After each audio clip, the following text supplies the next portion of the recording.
Welcome. I'm J. Michael Silver, and this is Foundational Steps, the show. I talk with people about the choices they make in the past to get where they are in life.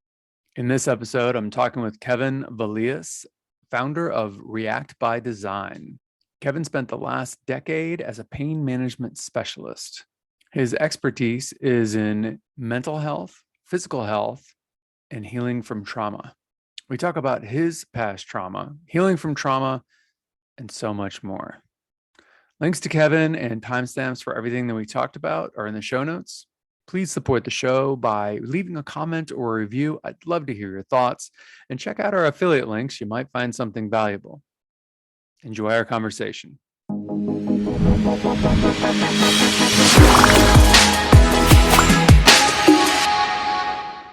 right, Kevin, welcome. Thank you. It's good to be here. Thank you, Michael. This is awesome.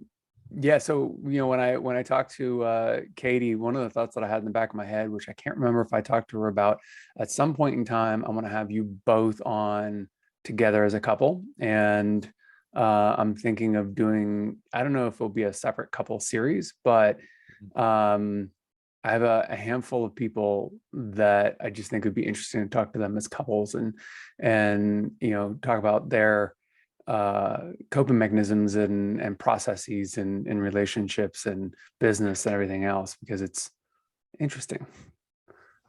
Yeah. Yeah. I think that's amazing because, life is so dynamic, and how people are able to dovetail, as I like to say, their independent gestures to life. It really brings context into it. So absolutely. And there's so many, a lot of people are married just because they love each other and they're trying to make it work. But then there's a lot of people that are also business partners and really partners in life in a whole nother dimension, which is what I find interesting, which you and Katie definitely kind of qualify in that category. So yeah. So anyhow, let's just jump into this for now and worry about all that later. I'm curious, the kind of the question gets rephrased every time I ask it, I feel like, but in what way or at what point in time in your life did you feel like really aware or conscious in your body that you were doing this thing called life? And no right or wrong answer. It can be when you were 3 years old, or it can be when you were 30 years old. And then we can kind of play from there and find out what we find out. Let's see. First time I really felt conscious in my body and my life. And that choices actually had impact. Right. I have, you raised the question, I automatically have these perceptions of like the first time I rode my bicycle, feeling the wind in my face, right? All these very like novelty moments and instances in time in my life. But if I'm going to hop right into it, I think that the moment in my life with the most gravity was 2007, July 4th, when I was hit by a drunk driver while I was longboarding. Longboarding. Yeah. Okay. It was one of these moments where you don't understand or comprehend what's happening until the moment has passed and you are, rising yourself back up. Mm-hmm. And so everything was a flash to me. And it was when I was tapped on the shoulder and I could hear sirens in the background after kind of falling back into my body, that I took this deep breath and I pushed myself off the ground so hard that even the cops were like, no, take a seat, blah, blah, blah, trying to put me down. And I just had this sudden realization that I had gone somewhere else for an instance and fallen back in. And I guess it was in the moment, you don't realize how much life you have until it's gone. And then life comes back into your body. Right. And so I think that was a very subtle moment where I was able to kind of have this profound sense of understanding that something exists in my body that is operating from a deeper place, Yeah. Yeah. That's amazing. Yeah. So a couple things about the accident, and then I want to dive into that a little bit deeper. Yeah. How fast was the car going? Yeah. It's a long 2.5 mile road, 25-mile-an-hour zone, and the car was going about 50. Yeah. And I was really lucky. Because it wasn't an SUV. It was a really low Acura sports car. So it flipped you. Yeah. So yeah, I took the impact to the right side of my body, and it was my head and shoulder that took the impact of the windshield. So that was kind of like, I think, what got me to leave my body for a moment. Did you see it coming? No, I didn't, because it's one of those moments where, and if you're a skateboarder, you understand, right? You're looking Been a down, long time. Yeah, but you look down to kind of throw some kicks back. mm-hmm. And it was like, I looked down the road and I saw lights coming. And in that moment, when I looked down, not thinking that the car would be going faster than it's supposed to be, I looked up and the lights were right in front of me, and yeah, it caught me off guard for sure. So you flipped up into the windshield and then over the car. Yeah. Yeah. I And mean, the geometry of that definitely is working in your favor, having a low car and a lower, a deeper angle on the windshield so that you're glancing off of it. But I mean, 50 miles per hour, that's still so much force. I mean, I often think back to myself and I think, if I was 10 years older, there's no way I'd be able to repair from that. I was only 16 years old when that happened. Mm-hmm. Still kind of like rubbery in a way. Yeah. Yeah. So, yeah. And then the crazy part is, not to call anyone out, if you're watching this, I apologize, but two friends of mine that were there with me, that watched the whole thing happen, and apparently the driver got out and decided to kick me while I was on the ground because he was so upset. And then he had his friend in the passenger side pull him back to the car, and then it was a hit and run. So, yeah, I got some justice for that, like a week and a half later or something. They found the car with my hair and in the backwoods of Greenwich, and lo and behold, they found whose it was. But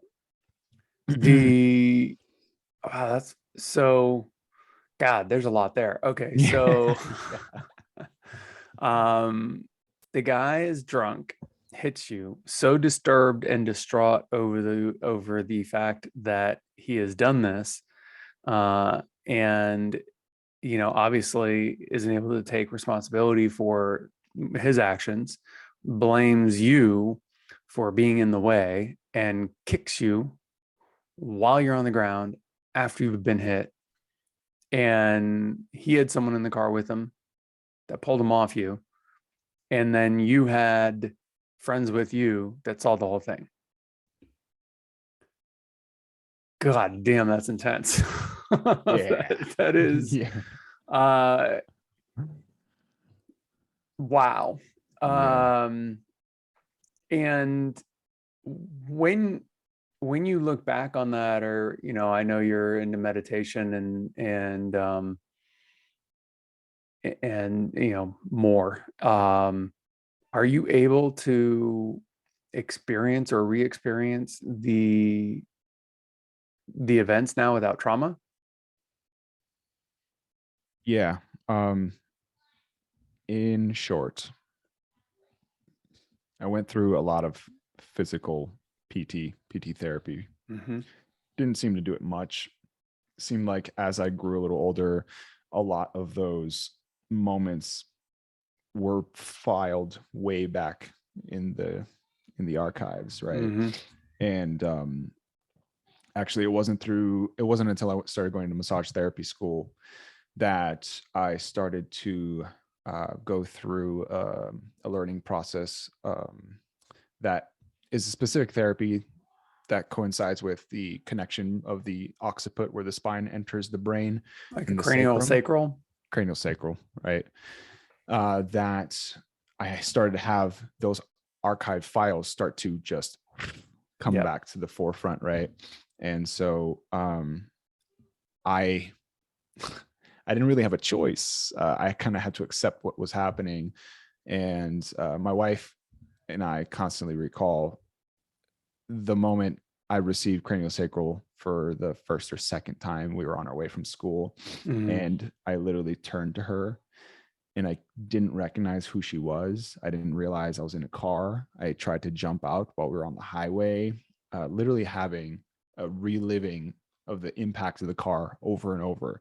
Like, it was instilled in my nervous system. Yeah. Right. And until my brain was able to unlock and process that information, I wasn't able to relive that. So, following the accident, it was just a lot of pain, a lot of having to surrender to something just happened, and trying to reflect on what I'm missing out on, right? Which was like the heaviest depression I could have gone through at that age. You're really in like hype mode when you're 16. And so when I started going through all that with craniosacral, I really started to be able to invoke that sort of rehabilitation through my, neurogenesis practice. And I could say now, 15 years later, I can relive that experience without having a trigger effect, but it took many, many episodes of having to relive that. We call that a somatic or emotional release, right? An SER. And, these things, they live on forever.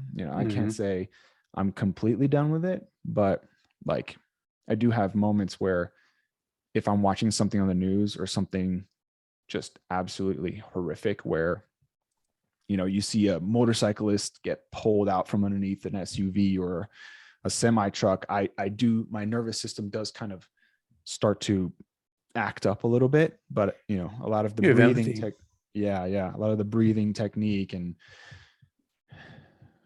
tools that I've been able to encompass in my life has really helped me kind of just take the edge off, the silver lining. Yeah, that's amazing. Wow. Have you done any other work around obviously massage, cranial sacral, somatic release? They're all incredibly powerful ways of working through pain, memory, and trauma that's locked in the body and kind of energetically imprinted on you. Has there been any other modalities that have helped work through that? If we're talking energetically, I haven't really responded to anything other than craniosacral. Because the only other aspect would be the physical side, where I've done tons of structural integration, a lot of self-myofascial therapy, for anything regarding those deeper underlying issues, because I have spent a very long time also developing my physique and body and learning the threshold and the potentials and pushing the envelope little by little, right? As I've Were you along. big into that prior to the accident, or did it come out of the accident?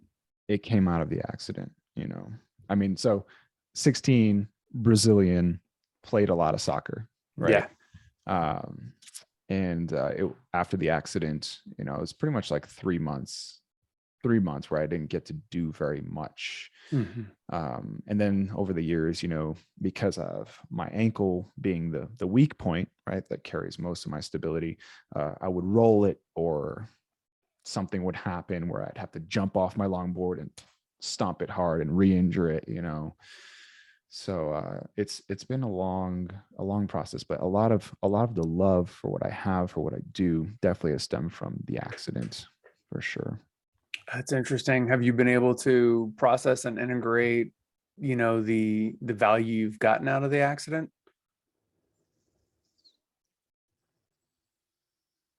Yeah. It took me a long time to forgive. Let's start there, Yeah, I mean, that really would be the first place to go, is because there's, in order to receive or accept the value you've gotten, you would have to forgive, even if you've never met that person. Did you ever meet the person, like outside of, so No, you never had to no, confront them or any kind of court case or anything like that? no. I mean, I I remembered the name for several years after, but you know, at some point it just becomes too much to hold on to. And, you know, you realize at the end of the day, we're all human and we all make accidents. And I'm just grateful for the life that I do have and all the inspiration and the transformation thereof. Right. So kind of refined down to the very nitty gritty jewels of that experience. I don't hold anything towards him now. Um, but I do try endorsing, hey, don't drink and drive. Yeah, well, I mean, alcohol is one of the most dangerous drugs out there. It's one of the most valued for some reason in Western society.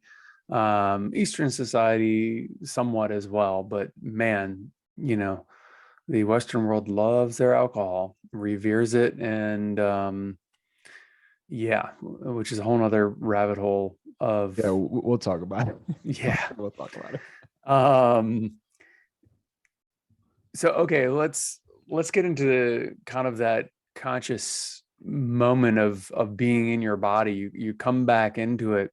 Um, how much of responsibility did you put on yourself for being out there? Did you have a helmet on? No. So how much did you put on yourself for being out there in the street, longboarding, not having a helmet? Um, what time of day was it? It was midnight. You know, it was one of those like, oh, it's July 4th. We're 16 years old. I think we're like juniors or seniors. No, it must have been sophomores. Yeah, sophomore, junior, yeah. Yeah, yeah. And the lights were still rolling in the middle of the night, you know, with all the big booms and bangs. And we said, let's go for a ride. Um And how you've been much on that road 100 times before, yeah. kind of thing. Yeah, yeah. We grew up on that road. Yeah. It's a very famous road in the middle of Greenwich. And yeah, there's a playground there and tennis courts. It's like, you know, the 90s babies, 80s babies, we hung out there, right? What state? In Connecticut. Connecticut. Okay, that's what I thought, but I wasn't sure. And just for anyone listening, um, yeah.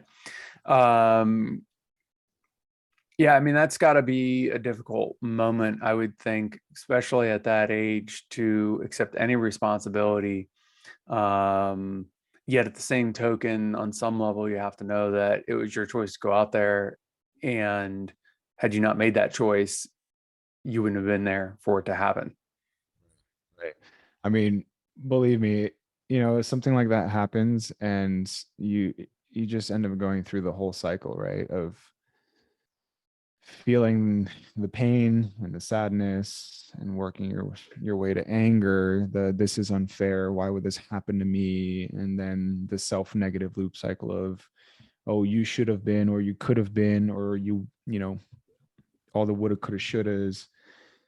And then when you finally collapse from the heap of just exhausting yourself from putting every knife into yourself about it, you know, you eventually just you realize in the same instance, right, as you're putting those knives into yourself, you're also realizing, damn, it's going to hurt just as much to pull each one of those out. And that's something I always try and talk to people about, right? Because you know, you could seriously hurt yourself just by thinking a specific way. We're all aware of the power of our thoughts, right? Mm-hmm. But what people don't understand the implication of is when you start to instigate these sorts of perceptions about the relationship you have with yourself, all of that energy needs to be transmuted, right? Yep. And if you're creating anchors in points of your being about perceptions of yourself, then the same amount of pain it took to put things there is going to be the same amount of pain it's going to take to pull it out. And it takes a lot. It takes Yeah, a lot. it It's sounds about really, right. you know, it's easy to slip one in, but Yeah, it's funny. I broke my foot and partially tore three of the major ligaments in my ankle November 3rd or something like that last year. oof. And and I remember afterwards, I'm like, why did I do this? I'm sitting there, I'm looking at it, I'm like, oh yeah, I definitely broke my foot. And like, I don't know how much damage I had done to my ankle at that point in time. Um, and I got up and continued to, I was taking my dog to get his ears cleaned because I just couldn't do it. And they were getting worse. Um, and I was like, I need a professional to do this because like, I don't want him to get like really bad infection um, and I just want to get it done. And so trying to make the light, I didn't see, there was like a little raised section where the sidewalks go down and there's a little raised section here, and I didn't see that raised section. So when I hit it just perfectly, I partially tore three of the major ligaments in my ankle and broke my the like the tip of my fifth metatarsal on the outside of my foot. And I had no idea how bad it was, but I just remember sitting there after it happened, and I'm like, cars are driving by, no one's saying anything, no one's like, are you okay? Nothing. Dog's like, well, what's wrong? Come on, Dad. Come on, let's do this. And I, take my shoe and sock off to look to, like, oh yeah, this is 100% broken. There was like a white flash in my head when it happened, and I was like, that was my bone breaking. And I was like, oh. No. And I limp over to the dog place, and she's like, oh, are you okay? I was like, I just broke my foot on the way over. She was like, oh, well, do you need anything? I was like, no, I'll just sit here until you're done. How long will it take? Well, about 15 minutes. I'm like, okay, great. And do you need help getting? No, I'll be fine. I'll just, and then I get home, and Ash is just like, what's wrong? Because I'm like, call the doctor. And I sit down, and my ankle at this point in time is just like this big, Balloon. Sure. and the black and blue is starting to come up. The knot on my foot is extended even further. And as I sit there and try to relax to call the doctor and figure out where I go for, urgent care or whatever, and just sitting down to relax, the pain just floods.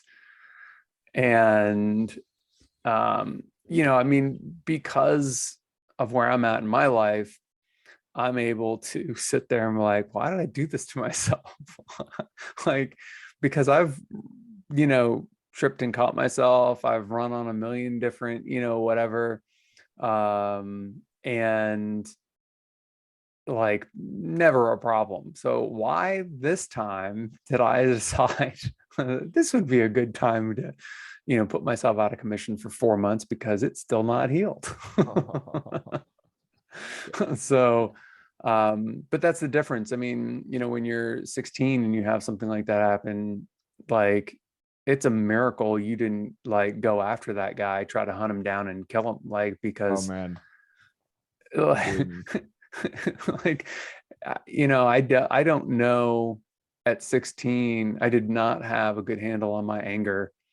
I had a high impulse control, and I kept myself out of fights for the most part, with maybe like one exception that I can think of. But man, if I had something like that happen, I don't know if I would have been able to control myself. It was the trial of patience. And believe me, like it's also a curiosity thing, right? You want to get a hold of that person. You want to ask them what the hell was going on through their head. Like, why the hell would you do that? Why would you be speeding? Why would you be, every single why? But at the end of the day, I mean, this conversation is about like, your relationship to yourself, the way you create the experience for you, right? Because the gravity of the instance physically is one thing, and the emotional side of it is a whole different thing. And that, I feel like, is what people don't understand, is that like when you create that emotional attachment to something, all of your other thoughts start swelling around that specific instance as well, right? But I was totally like you, like, I mean, I'm Brazilian, very passionate. The fire has had to gotten tamed over time. Channel it. Yeah, I guess you could say, this is stepping into a different conversation, but this is probably where a lot of moments in my life happened, where I started to actually make the bigger conversations happen, right? Of like, is there a God? Why would he let this happen to me? Right? Like, start to really implore about the deeper conversations between you and yourself. And well, let's touch that for a second, because there is a conversation about fate versus free will, and I've actually talked about this before with other people. There's a concept that I came across recently called idempotent, and IDEMPOTENT, and it's an 1800 word mathematic word. So the concept of an equation that no matter how you work the equation, it has the same outcome.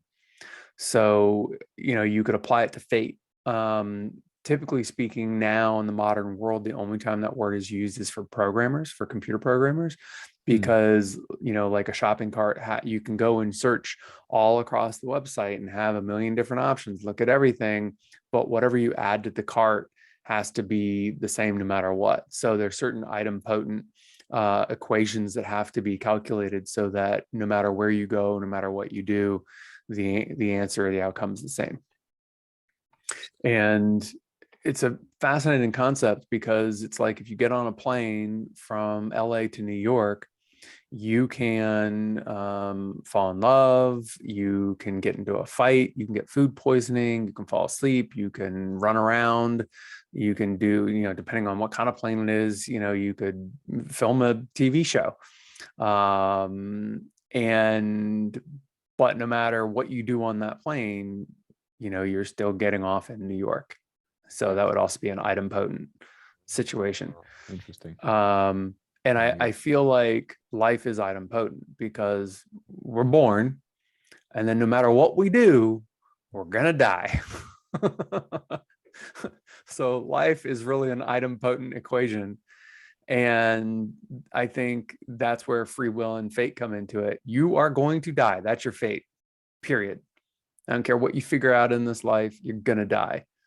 And then what you do with it is up to you. And there's probably, not to get overly esoteric, but there's probably a handful of things you're here to do, or here to, work out. And the more you lean into them, the easier they're going to be. The harder you push away, the harder it's going to be. Just, cause and effect, basic physics, thermodynamics. Yeah, friction. Yeah, exactly. Yeah. So someone, God, okay, so someone once told me this story, and they said, okay, there was a guy who was buying a piece of equipment that is touch sensitive, and it's like a sound equipment, and he's having problems working it with his artificial hand. And so he uses his other arm, and is trying to figure out whether he wants to buy this thing. And the guy selling it, it was like a friend of a friend years ago that I heard this story. The guy selling it was like, what happened? Like, have you never had an arm or accident? And the guy's like, well, I got it bitten off. He's like, I was going through life. I was partying a lot, doing a lot of drugs, became a heroin addict. And I just basically didn't pay attention in life, and just didn't want to deal with, my shit, and figure things out. And I just kept on avoiding and avoiding. I went surfing after shooting up, and I'm out on the board, and I basically am passed out, and a shark came and gave me a little nibble, and luckily didn't like me and spit me out, but my arm was shredded and they couldn't save it. And luckily there was other surfers that were able to, bring, as he's telling the story, bring me in, and they tourniquet the arm, and, you know, he lived. And he's like, that was my wake up call. And I'm just thinking like, wow, what wake up calls did he miss? and and how bad were they in comparison to losing your arm? um but that's kind of part of what I was thinking. It's like, do I really need to be sitting still for this long? Like when I broke my foot, it's like, what am I doing to need to sit still for this long? Or what would I have been doing if I didn't sit still, and be able to run around? Yeah. um so it's kind of a funny thing, again, free will, fate. um what track were you on? What choices were you making prior to the accident that would have kept you from becoming a more mindful person, into, physical therapy, athleticism? The track that you're on probably is very different than the track you would have been on had you not been in the accident. So can you track the choices and how different they were prior to the accident? That's I like that. That's interesting. s- so I have to jump back just a little bit, right? Because prior to me moving to Greenwich, a few things happened, but um, maybe like you may have heard or not. I have my family prior to the whole accident happening. We bounced around a lot, Mm-hmm. and a lot. I mean, we would set down for a couple of years, 3 years, move. But being that we're from Brazil, there was a lot of like taking you and planting you somewhere and planting you here now, and here we are now kind of situations growing Mm-hmm. up through my development. So, um, you could say when we had finally landed in Greenwich that I was over it, right? I had kind of gotten this perspective of I know how the world works. As a teenager, you know everything. You know Yeah, of everything. There's course. no arguing. And I had finally made a group of friends, a clique, which I had never had in my whole life, until I was like 16, 15, Mm-hmm. 16. Um, and so I met a group of kids, still in very close contact with them. We did everything together. I mean, we skated, we biked, we went into the woods, we disappeared, Yeah. for most of the day after school. That's what we did. And you could say that in that same click, we started to try new things, Mm-hmm. some different sorts of substances, Mm-hmm. in particular to the region that we were in. Mm-hmm. And that was kind of where, I think a lot of my mentality turned because, from my disposition, it was, I'm an immigrant. My family's an immigrant. We come from a third world country, and now here we are in Greenwich, Connecticut, like one of the wealthiest places in all of America, Yeah. among some pretty well-off children that have never had to understand the heartache of having not or having nothing, right? Mm-hmm. Having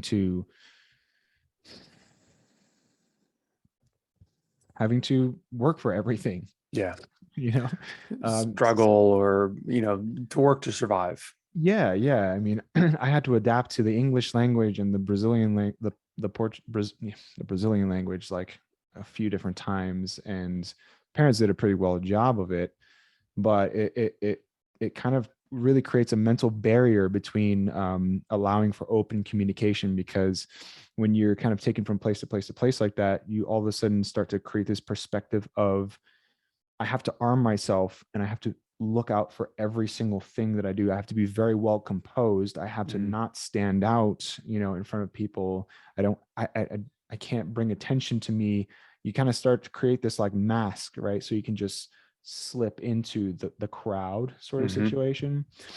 And I guess that's when I started to rebel. I finally landed in a place where a lot of kids had a lot of things to do and a lot of money to spend on things that weren't really great for teenagers. and kind of went down that hole a little bit, but it was also one of the most revealing times in my life because, as you start to play around with these, I'm just going to call them substances again, Sure. whether it be of the marijuana variety or the psychedelic kind, or, the other terrible three in my head, you start to realize these little subtle changes, not only about yourself, but the people that you're encompassed in, right? Mm-hmm. You start to see these behavioral changes, and then a whole different narrative starts, right? Because you stop paying attention to what your heart is saying and you start listening to only what your mind is saying. And then it's all reaction, right? Like your parents say something to you, you can't do this. Or yeah, well, excuse me, bye. Right. Whatever it may be. And I think right around there was probably around the time where, the forces of the universe were like, you were meant for something greater. So take this hint. So after the accident, you've got 3 months of recovery. You're blown back into your body in a way where you're like, oh, I was somewhere else. This is something else. There's a whole nother level to reality that you had not experienced prior to the accident, regardless of substances and other activities.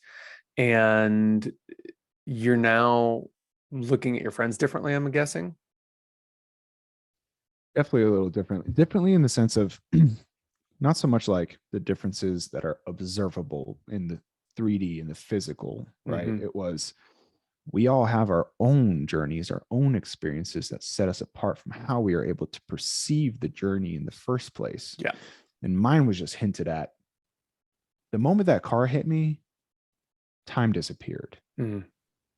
There was absolute darkness with one pinnacle point of just bright light up in the far distance, and there was a growing hum, and I felt my body sort of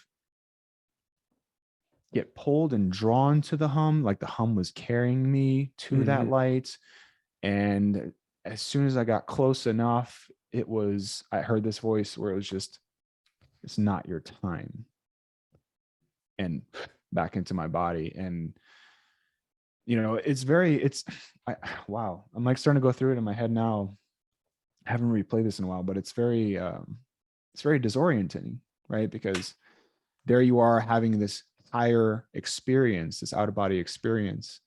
And then all of a sudden it's like red and blue lights and being cascaded into an ambulance and people strapping you down and all this like beeping and booping and people measuring your blood and blah, blah, blah. Right. Yeah, no, that's when I knew for sure it was, I'm not meant to be here. Basically, that was the beginning of the journey, right? So it was like I was following this mantra after that, where it was just like, these people are just people. They are just reflections of yourself. The journey is much bigger than the now, and you have to go searching after whatever it is your heart is called to do. Little did I know, and I had no experience doing what I was looking for, but moving to Colorado after 2007, 2008 was like the remnants of this great inertia to get moving per se, so yeah, yeah, yeah.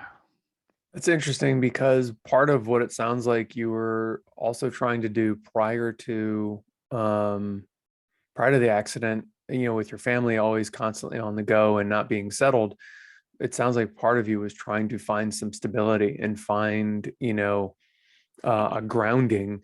And then after the accident, you were still looking, instead of looking for grounding, you were looking for grounding through movement afterwards. Does that track? Yeah. Yeah, that's super interesting. Now, how did it affect your choices with your friends as far as substances and hanging out and random jaunts on your board or uh you know disappearing for hours or days with your buddies? Like, how Right. did you still do that for a minute, or was it after the 3 months you were able to do stuff, you completely made the shift. Right. I would definitely say that in that time. So I was very fortunate. I'm going to say I'm very fortunate in retrospect now, because the house I lived in, I had like the whole basement to myself. Oh, wow. And so I literally just cue in like Indian flute music, and I'd bust out my sacred geometry book, and I would literally just take a pencil to the walls and start doing like whatever lunar cycles, tracking them, sacred geometry, flower of life, all this. Looking Just, at patterns and everything else. yeah. And so I became very independent in the sense of I felt like my friends had their own journeys, and I Mm. needed to learn from my experience. And the only way to do that was to shut out the outside world, you know? So uh, I'm not going to say I didn't hang out with my friends, but after I started to feel good enough to be able to walk around, I basically got a couple jobs being a server and working at a deli. And I worked all day. I literally just moved into a new space where I didn't know anybody, where I could just focus on me, where I could, because I already had made the mental shift, right? I needed to get out of Greenwich. Yeah. That was it, you know? So you needed to make the money to get out, and you knew that you probably had a couple years left with your family and school and everything else. And then it's like, okay, moving on. Yeah, exactly. And yeah, that's definitely that was definitely the turning point. You know, I definitely kept in contact with them. I definitely still hung out with them, just not to the level and the Yeah. degree that I The used to. relationship changed. There's a need for companionship. We're humans, we need our people, our community. But what we need from them obviously will change over time, depending on age, depending on family, depending on all kinds of things. um, so what were some of the coping mechanisms then through that time? Was it mostly avoidance and just focusing on work, or was it mostly, education? Like, what was the coping mechanisms to keep you focused on work and to hit your goals or achieve your goals? uh, it's funny you say that because the instance of the car, I feel like, was just the beginning of a sequence of events that unraveled. Like, you have to get rid of something to be able to put something new in its place, right? Yeah. So Destruction is an inextricable reality, or whatever, of creation. You have yeah, to destroy something to create something. right. So in that time where I barricaded myself in my own space, I pretty much went heavy into, all right, I'm a Sagittarius. I went into astrology. I went into the meridians of the body. I went into anything cosmological that made sense that I can make a connection to. I got into drawing. I got into art. Just really putting out every bit of my essence onto paper. I started reading as much of every sort of sacred geometry book I possibly had. I learned about chakras, the connections between each individual one, right? And the reason I say you have to destroy everything, right, before you can replace it with something new is, while I went through that, that was probably the last difficult hurdle I had to jump, which was like, and before I say this, like, I love my dad to death. He's not a terrible human. He's an amazing man. He's always done his best to take care of his family. But we grew up as a Christian Catholic Hmm. family. And in the Brazilian world, like, it's either a hard yes or you're a hard no, right? And I remember one day approaching my father and sitting him down because How old were you roughly? 16, 17, So right? after the accident, within a year. Yeah, within a year. I mean, I spent months in that basement, man. Yeah. Months. um, I sat him down and I was like, look, man, I'm learning about all of this. You've never told me about any of this. Look at this packet, right? I literally like would go to the library and spend all day printing paper as much as I could, because back then it was kind of free. Yeah. And just taking it home and like building a case to bring to my father, because ultimately this was a battle of beliefs now, right? Like between me and him, because he went through a divorce. He had his own thing going on. And like where I lived with him then was the post-divorce situation. So, you know, I found him Divorced from all your mom or from another woman? from my mom. From your mom. Okay. Yeah. He spent a lot of time, like he spent a lot of time on a couch with a Bible after that, you know. And so while I was in my basement, he was upstairs on the couch after working. And yeah, so I approached him one day and I was like, look at all of this, man. Like, where is all of this in your life? And he goes, well, what is this? And I'm like, well, do you know about chakras? It's like, do you know about any of this energetics? And he's like, you really believe in that? And I was like, I mean, it's on paper. Like you look at that Bible every day, right? You believe in that, right? Like your wife left you and you believe in that, right? Like, so we had this back and forth of like, he's like, this Jesus is the only way. And I'm like, but okay, I accept you for that. And I don't hold it against you, but what about this other world of things? Isn't it beautiful? Because I just saw him in such a dismantled man that I wanted to like share a bit of revitalization, maybe a bit of a fascination into something else beyond him, right? That's unexplainable, just like the stories he's reading. I mean, but slightly to a more Eastern degree, you know, perspective. And it never worked. Never worked. And so that was kind of like the last like lights out for me, right? Like I have no one overseeing me. It didn't feel like I had connection to anybody in my family. That was like the last wound that I said, okay, that's enough. If I don't have anything here with you, if I don't have a connection here with you, then I have nothing stopping me from moving forward, because everything I've gone through in this last year has showed me that I just need to learn for myself, and I need to go gather more experience, and I need to initialize this sequence so that I can create something for myself from myself, right? So you knew that you were at that point in time trying to create the reality that you wanted to live in.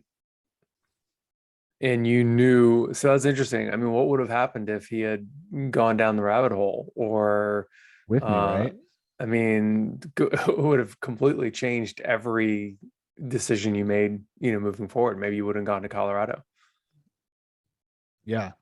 I don't know, but every single thing that happened to me after legit felt like the biggest synchronization in my life. Yeah. Like oddest little things. Like I got on a bus one day. I remember there was like this woo-woo limbo period before leaving and all this stuff. And I'm sitting there on the bus and I was like, I hate taking the bus, but there are all these amazing people here. And the bus pulls over. And the moment I'm thinking that, this big, beautiful black woman steps onto the bus and she's got this bright neon bag that says Colorado, Sunshine, New Beginnings. And I was like, oh, wow. Is it? You know, like a sign. The literal sign you've been looking for. Literal sign, yeah. So the heavens have delivered. Yeah. That's amazing. Yeah. Yeah, it's funny when you know something to be the right choice for you, there really isn't a question. Like whether, you know, it's family or friends or just personal, or even just something as simple as like, oh, I want pizza. Like, you know, you just know, you're like, that's where I'm at. It's pizza time. It's Colorado time. It's so interesting. The decision-making process, or our instinctual process, I do believe is conditioned and learned. And so you can retrain yourself to, you know, recalibrate, you know, whenever you want. However, most of our calibration comes from our parents and comes from the world where we're surrounded, by, whether we want to or not. And then it's a matter of making the choice to change that. Like, you chose a completely different set of surroundings in order to, give yourself a new instinctual paradigm. And, and then out of that, you were able to, find yourself in Colorado. It's really interesting, like you take a moment to observe your surroundings, and you realize these little subtle things that attach you to where you're at, and you start to put value in things outside of yourself in ways that you don't realize the impact you're creating on yourself until you're looking way back in retrospect, right? And even as I'm talking about this now, I'm realizing, man, like how interesting our journeys are, because just like my father, I mean, he was 25 when he left Brazil back in the 70s. Mm-hmm. He left his whole family behind, and he came to America with a piece of paper with an address, and that was it. Like, he was like, I'm going to New York. Someone gave me an address. He gets there, doesn't know anybody, knocks on this door, and there's like 13 other dudes living in this one space in New York City. God, jeez. And that's how he started. That's how he started his life. Was your mom Brazilian? Yeah. But they met here in America. No, in Brazil. US. So Oh, yeah, so he basically worked a couple years and made such great money that he like went back to Brazil to be like, look at all this, and met my mom. And he was like, look, this is where I'm at. You're either coming with, or you can stay here and marry that guy, I guess, whoever you're with. And my mom chose him, wow. and that's how they ended up here. That's interesting. Right. So do you find, this is not something I've talked a lot about with other people, but do you find, they say the sins of the father, pass to the son. What I really think that's about is, there's certain things that we absorb from our parents, and we become naturally good at, because it's what we see the most, and it's what we practice in our minds the most, whatever it is that they're doing. And so do you see that you have become, or at what point did you see that you became your father to some extent? And how have you been able to, master that and use that to your advantage?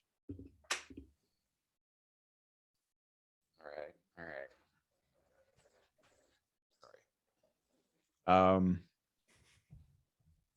To be very honest, so I'm 33, Mm-hmm. and I don't think it was until I turned 30, 31 that it really hit me, right? Because at 31, I had already had both my children. I had a house down in Austin that we bought. Mm-hmm. I had gone through several hardships with children, right? So I had a lot of retrospect and reflection from my own experiences when I was a child with my father, who had taken us through everything that we needed to go through. Mm-hmm. And that was actually kind of one of the bigger points of my last episode that I made. It was that, the experience was my dad called me about selling a house in Brazil, and I wasn't ready to hear that, let alone let that happen. And it turned into a bigger conversation of, hey man, I know you did everything you needed to do because you felt like you needed to do it because you wanted to give your children everything you didn't have when you were a kid, because he was one of 13. Oh, wow. Yeah. Big Catholic family. Yeah. And I hit him up one day out of the blue, and I was like, look, man, I don't need you to say anything. I just need you to hear me out. I've grown to this point in my life with children. I've made it through all this stuff. I made the decision to leave home. I know it's been rather difficult, but I needed to do it because I foresaw a lot of negative things happening if I didn't leave the house with the relationships and the family and all that. We didn't see eye to eye. Mm-hmm. And I told him, you know, I forgive you. I I honestly forgive you for, you know, doing what you felt was right, and for me holding that against you. And it turned into a conversation of him being like, you know, sharing a moment where he was like, you know, I remember this one time you came to me because you wanted to go paintballing with your friends, and I turned you down, and I'll never forget your face, and I'll never forget how I felt, because I told you we had no money, and what you didn't know was that I had thousands stashed away to be able to purchase a home here to give to you guys. And he looks back on that 15 years later, still haunts him, because he could have just allowed me that moment, right? 40 Something, bucks or whatever it would have been.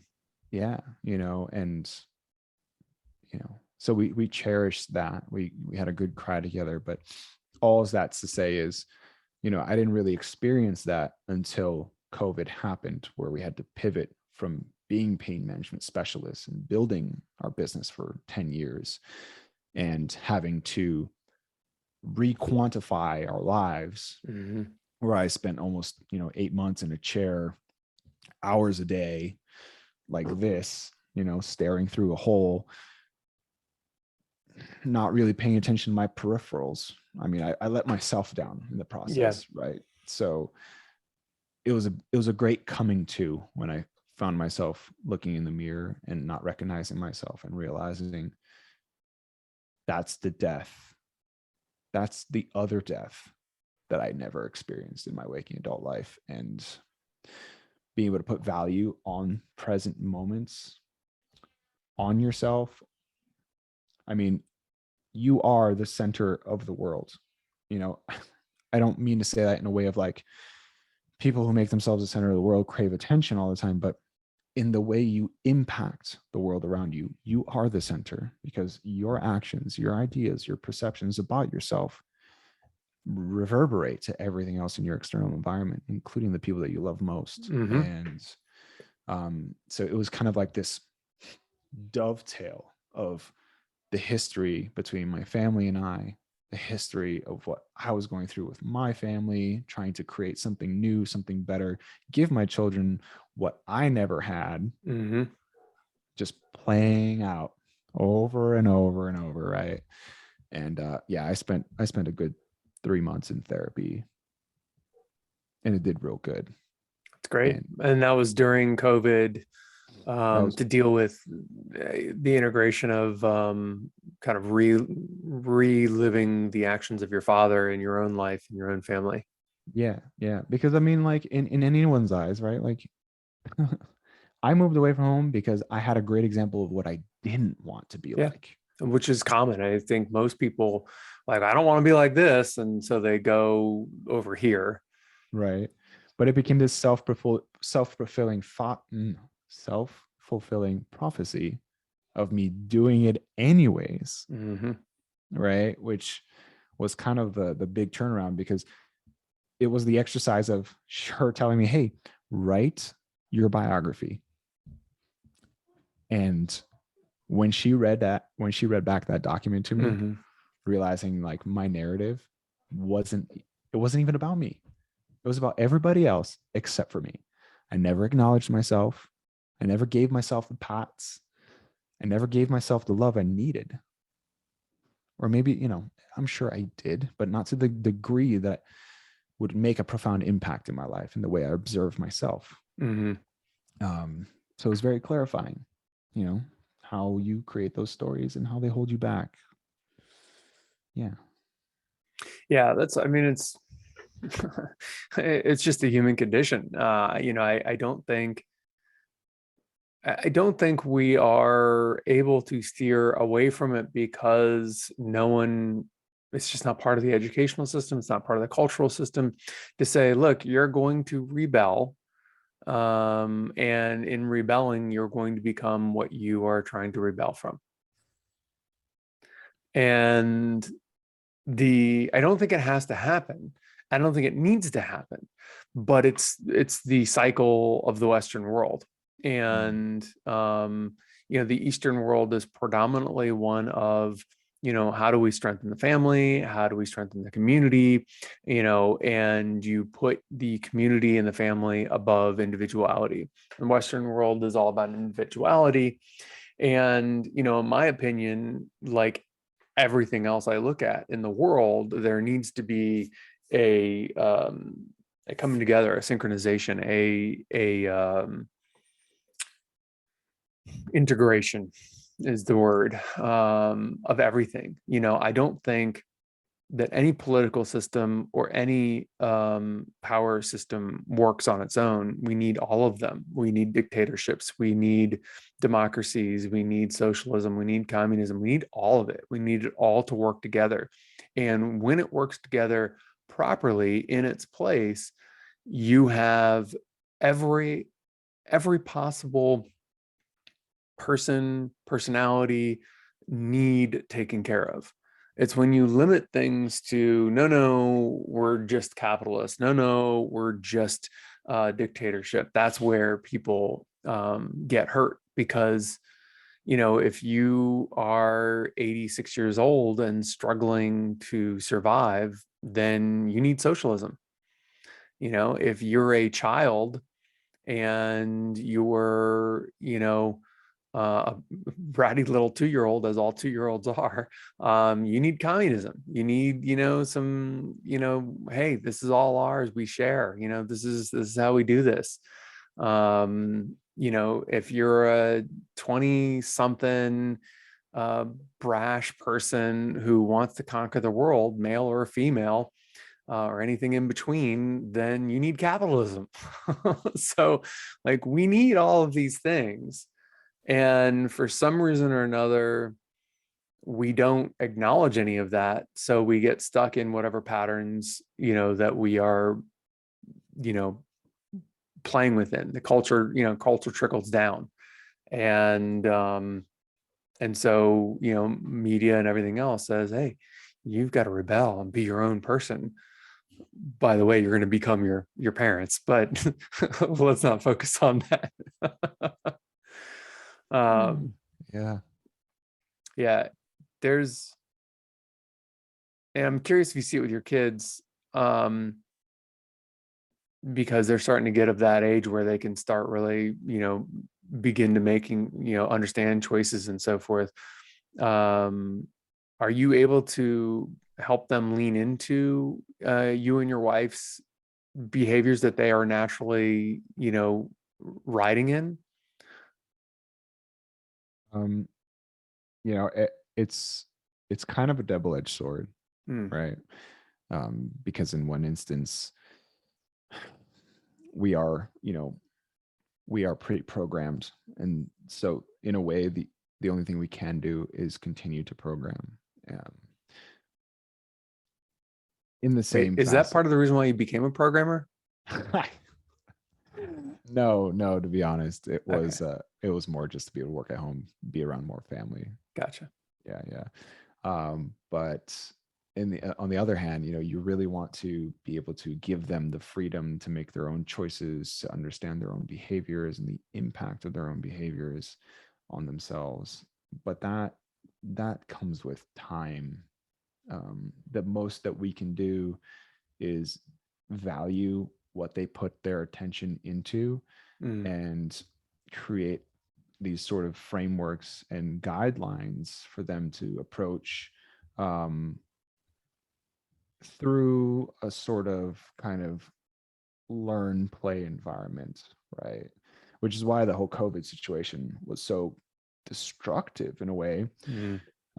was because, my son, right around 3.5 is when all that happened, so he wasn't exactly like part of the whole like getting socialized. I mean, we were out and about a lot. um and then my daughter, I mean, she was a COVID baby, right? Like masks everywhere. She just now sees people without a mask. Mm. But all we can do is give them the container to be themselves authentically, right? Like I look at my son all the time, and this is part of why we left Texas. But I'm like, if you want to paint your nails, go ahead, bro. You want to wear a Darth Vader dress, go ahead, bro. You want to, put on makeup today, go ahead, bro. Sky's the limits. Because when I was a kid, I was so sheltered. I mean, if I wore an article of black clothing, my mom and dad used to tell me to take it off and go put something else because it was satanic, Yeah, And then right. I started listening to freaking metal, and it was satanic. And God, the moment I wanted my first piercing, have mercy, right? So in that sense, we're trying to just allow them to be liberals in the safety of our own homes, and Yeah. but we can't, like Catherine and I, we're also still growing, right? Like, part of the reason I'm here today, and part of the reason I started my own podcast, is because for the first time in my life, I've had this ongoing conversation with myself, but for the first time in my life, I'm grasping at that wand of understanding, trying to utilize the instrument for what it's made for, which Hmm. only happens, only adapts, and only translates or transforms through conversation, through this sort of socialization, right? Like, we have to be able to parallel our ideas and perceptions about the way we perceive our external environment to be able to get a validation of the sorts of facets that do exist. Because, like, for my kid, it's really difficult right now. We just landed here in Colorado, and we were already thinking about leaving because, and I know it'd probably be the same in a lot of places, but the bullying, the bullying has been really difficult. I mean, he's Mm. only been in school for a couple months, 3 Hmm. months. And up until then, he had only been in daycare. But, kids have opinions now, well Oh yeah. established ones, right? And so we're kind of trying to litigate through empowering him here at home as much as we can, and telling him, like, you should not have to take yourself down here to make yourself more appealing to people that feel like they're up here, and just that constant gratification for who he is, gratification for everything he does, and just empowering him through anything, any avenue he possibly has, right? Is more than I ever had, Yeah. in that sense, energetically, right? So I think it comes down to, like, what sort of container you give somebody, Yeah. right? If you give them There's no container, then they're just going to be a puddle on the ground. But if give them a super rigid container, then they're going to want to break out of it as soon as they possibly can. yeah.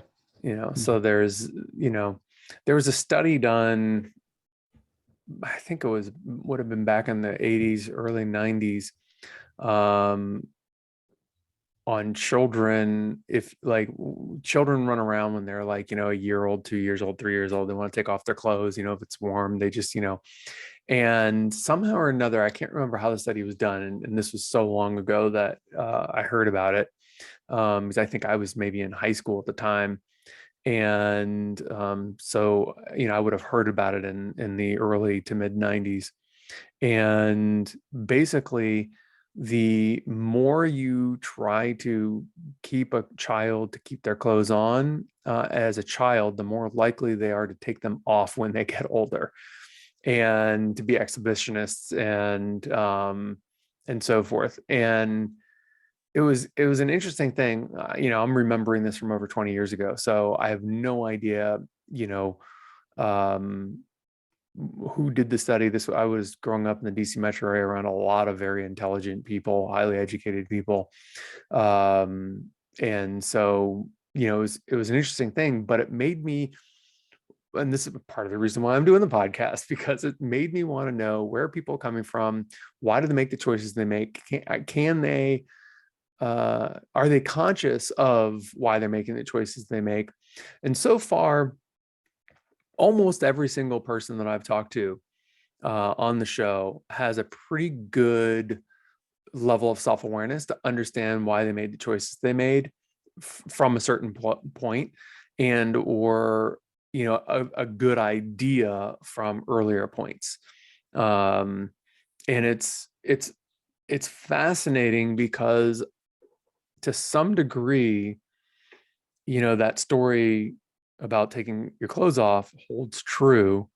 I've never seen it proved wrong. Um, and it's just a variation of, how you live your life. Are you going to lean into your trauma and play that out, or are you going to lean away from it and play that out? And most of the things, because I've worked with a lot of kids over the years, from teaching swimming, martial arts, movement, body language, meditation, all this different things over the years, and a lot of work with at-risk youth. And, the one thing that kind of seems to be the truth, from what I've seen, is kids are going to end up, quote unquote, messed up, according to the common parameters of what messed up is, no matter what the parents do, no matter how much they're loved, because someone somewhere is going to say something, the kid is going to hear it, and they're going to take that as gospel. They're going to take it as like, oh, this is what I need to do, or this is who I am. And it's going to resonate with them for some reason, in some way. And maybe it's going to come from you, maybe it's going to come from some random person, but it's going to change the way they make decisions. Like, I remember when I heard certain things about, body awareness and just like tilting of the pelvic, floor, and how you point your tailbone. And I misunderstood the way it was told. And so I continued to try to do and hold my body in a certain way. I ended up with lower back problems and 3 discs out of place because I was putting too much pressure. And because I have that obsessive drive in me, I wanted to be perfect, and I wanted to have, and you know, I didn't, I took the people training as experts. So I didn't question them on this thing. And I didn't understand that the way you pelt you should be fluid in your tilting of your tailbone. And yes, it should go under you for some things, and yes, it should be extended for other things. But you need to have a fluid movement, in all angles and all directions, and work to maintain that fluidity. Otherwise, you're going to have an issue regardless. Yeah. And so, but there's just something stupid. Someone said that I thought they were an expert, and I wanted to be perfect because I'd been doing martial arts my entire life, got into dance, started teaching dance, and like I was super active, super athletic. And so I wanted to be perfect, and ended up, causing myself major pain for years to come.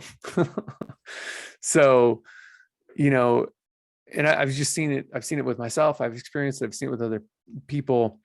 There's no way around it. But I also think those are the real blessings, because we obsess about, on some level, even if you're not a obsessive person like myself, we all obsess about certain things that are going to make us really great at something. Beautiful. And I feel like, and I don't have kids, so I'm not preaching to how to raise your kids in any way, shape, or form. So I don't think you're taking it that way, but I want to just make that clear. Of course. Because it doesn't matter, in my, from my standpoint, it doesn't matter what we do, as long as you just love them unconditionally. It just doesn't matter. And as long as we get love unconditionally, we will find our right path. We will find the container we want to break. We will put ourselves in it, and then we will break it. And it's just whatever we need to go through. And some people, are given enough love and enough permission, which it sounds like you're doing with your kids, which is fucking amazing. But like, imagine saying, okay, what container do you want to put yourself in, and what container do you want to break out of? and when do you want to do it? Because you get to choose when you do all of that, and how you do all of that. And it can take you 30 years, it can take you 50 years, it can take you 80 years, or it can take you 2 years, whatever you want to do. And, obviously for children, there's a whole maturation of just what our brains are capable of. You're not capable of making decisions right or wrong fully and effectively until you're 24, 25, Right. 26. But Yeah. there's Hmm. but yeah, it's still just, humans, man, we just need our community, to thrive. Yeah. And we need our community to take care of us in a way that, it's safe to be hurt and it's safe to heal. Yeah. I don't know. Yeah. That's my long-winded rant. No, I mean, I think that's absolutely amazing because it's true. I think a lot of the unconditional acceptance that should be an integral part of the way we create decisions based on like future motives needs to be addressed. I mean, the world is so vast, right? Like we have this huge population, and then in that population we have groups of people, and and in a way it all breaks down to the individual. I have never felt and been more mortified at the way things are going because we are just conditionally segregating ourselves, right? I don't know if I'm sure social media has its place, the technologies, right? Yeah. The incentives to use it, how it's used. Obviously, everyone has their own free will, but I just have not seen this sort of conversation play out anywhere else. And so I really appreciate you holding the space and allowing me to be here. But it's like when we broke our feet or your foot, my ankle, right? In those moments of being sedated in a way where you're forced to rationalize with yourself, that I think people need to be heard the most, because all of that time it was me in my room to myself, just spoon feeding myself perspective about how I felt and what I thought was right.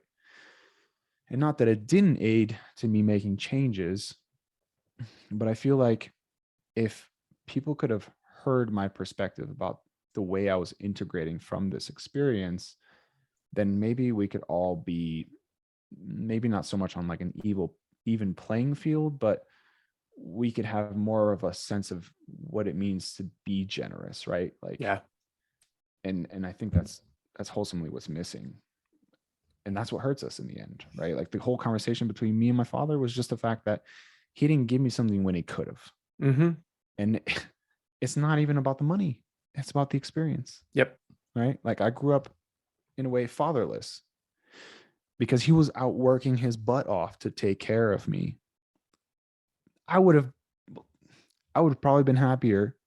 Maybe happy is a spectrum for some people, but I would have been happier living in a freaking box if I knew I had my dad with me, right? Yeah. I think, happiness is one of those complicated words and complicated ideas that I think is misunderstood more often than not. And the older I get, a friend of mine, we hadn't gotten real FaceTime like this in years and didn't even really think about it or realize it until we sat down to do an episode. And it was the most FaceTime we've had with each other in just years.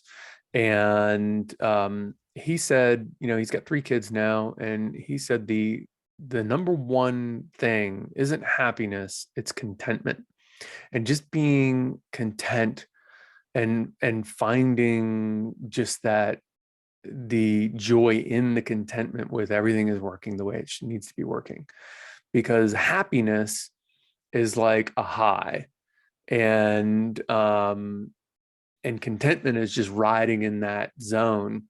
And it's funny because I kind of came to the same conclusion, but for very different reasons. Essentially, I've had so many highs and so many lows, and I know that I wouldn't have had the lows without the highs, and I know I wouldn't have had the highs without the lows. And I would really appreciate just to get rid of all the highs and the lows and just ride right in the middle and be, here. And like, I know I'll have some peaks, but it's like, it's finally working. Like, okay, now I can settle back into, into the groove. But it's funny, as you were saying all that, one of the things that I'm like, okay, maybe the biggest lesson from breaking my foot and mangling my ankle is that, because it's all coincided with starting the podcast and this new venture. I just got back from Hawaii, just got engaged, and new life, new career path, new everything. I want to refocus, get back to some of the basics, which is, business consulting and kind of working with people one-on-one. I want to get some of these books written and out, and I want to really focus my life around helping people. Even the acting has always been about, showing people something that they weren't, otherwise going to think or see or feel. And even though there was a selfish element to it, it was always for the audience. It's always to make the audience feel something. And so I want to get back to all of that, and I want to really focus on all that. And now in talking to you, it's like the contextualization of my broken foot and ankle and it taking 4 months and I'm still not healed is, it's going to take longer than you think it's going to take. Just be patient and stay the course. Do what you got to do. Listen to people. If you don't trust them, find the right people. Because that's how that's why it's still not healed yet, because the first person I heard, the second person said, no, you're fine. 6 weeks later, no healing whatsoever. So yeah, you got to find the right people to work with, and you got to find the right path. And when you find the right path, you got to stay on it, and it just takes time. Exactly. Yeah, I love that. Absolutely love it. Any closing thoughts? I feel like we're at a perfect wrapping up place, with what you were saying, and what's the last thought that comes to your mind with all the, the last 30 minutes of conversation? Right. I feel like I have a vision, and it seems to dilate and oscillate from this perspective of goals and commitment, right? Because ultimately you set yourself up for the future by sowing these ideas into place about the sort of place you want to be in, the people you want to have around you, all these relationships with things you want in your life. But the most important thing is to never forget, goals, they will always change, but commitment is where you're working from. And until you're able to get to the core of what you value, what your principles are, the foundation where your roots have been stemmed from, I think that's something to constantly be reevaluating or picking apart until you do, because until then, you don't really have your best foot forward, and you could ask or demand from the universe as many things as you like, and it will never be as fulfilling as it should be. Yeah. Nope. Yeah. Awesome. I think it's a great way to end. Stick with me for just a second. Sure. And thank you so much for being here. This is great. One second. Don't forget to leave a comment or a review. I'd love to hear your thoughts. New episodes every Tuesday, and for short clips from each episode, check out YouTube. Thank you, and don't forget, your life story is yours to write and rewrite as many times as you want.